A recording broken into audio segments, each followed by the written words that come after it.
ఈరోజు మన రెసిపీ నాటుకోడి పులుసు. దీనికి మనం ఎలా ప్రిపేర్ చేసుకున్నాం అంటే, 1 కిలో చికెన్ తీసుకున్నాను.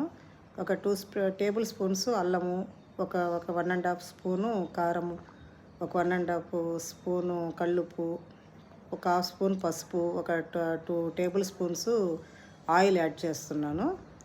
తర్వాత 2 బిర్యానీ ఆకులు వేసాను.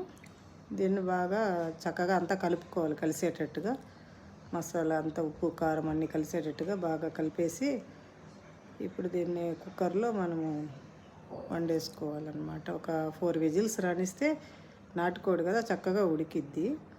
దీనికి కొంచెం ఉల్లిపాయలు, ఒక టమాటో జస్ట్ యాడ్ చేసి కుక్కర్ పెట్టేసుకున్నాను. తర్వాత ఇప్పుడు ఒక ఫ్రై పాన్ పెట్టేసుకొని ధనియాలు, ఒక 3 టేబుల్ స్పూన్స్ ధనియాలు వేసాను. కొంచెం దాల్చిన చెక్క, లవంగాలు, ఒక 7-8 లవంగాలు, ఒక చిన్న దాల్చిన చెక్క ముక్క, కొంచెం కొబ్బరి, పచ్చి కొబ్బరి, కొంచెము గసాలు అన్నీ యాడ్ చేసుకొని 2 యాలక్కాయలు వేసి, జీడిపప్పు, 5-6 జీడిపప్పుల ముక్కలు అన్నీ వేసేసి చక్కగా మనం లైట్ రోస్ట్ చేసేసుకొని దాన్ని మిక్సీలో మెత్తగా పట్టుకోవాలన్నమాట. మిక్సీ పట్టుకోవాలి.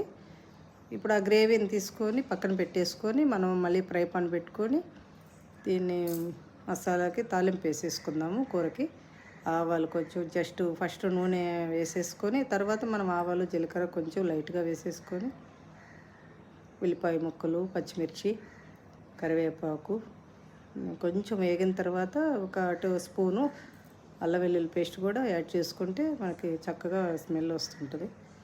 తర్వాత పుదీనా, అది వేగిన తర్వాత పుదీనా వేయాలి. కొంచెం పుదీనా అట్లా పచ్చివాసన వేయేటప్పుడు ఉంచేసుకొని, తర్వాత మనం ఇంకా చేసి పెట్టుకున్న గ్రేవీ అంతా దీనిలో కలిపేసుకోవాలన్నమాట. యాడ్ చేసేసుకోవాలి గ్రేవీని, మసాలా గ్రేవీ అంతా యాడ్ చేసేసుకొని 1 నిమిషం అలాగా అంతా కలిపేసుకున్న తర్వాత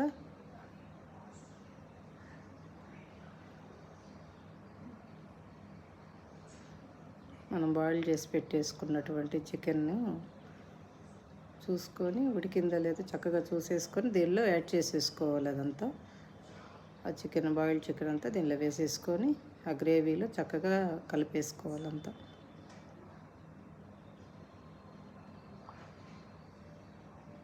కలిపేసుకొని ఒకసారి టేస్ట్ చూసేసుకొని ఉప్పు కారం మూత పెట్టేసి ఒక 15 నిమిషాలు మళ్ళీ బాయిల్ చేయాలి మనము చికెన్ని.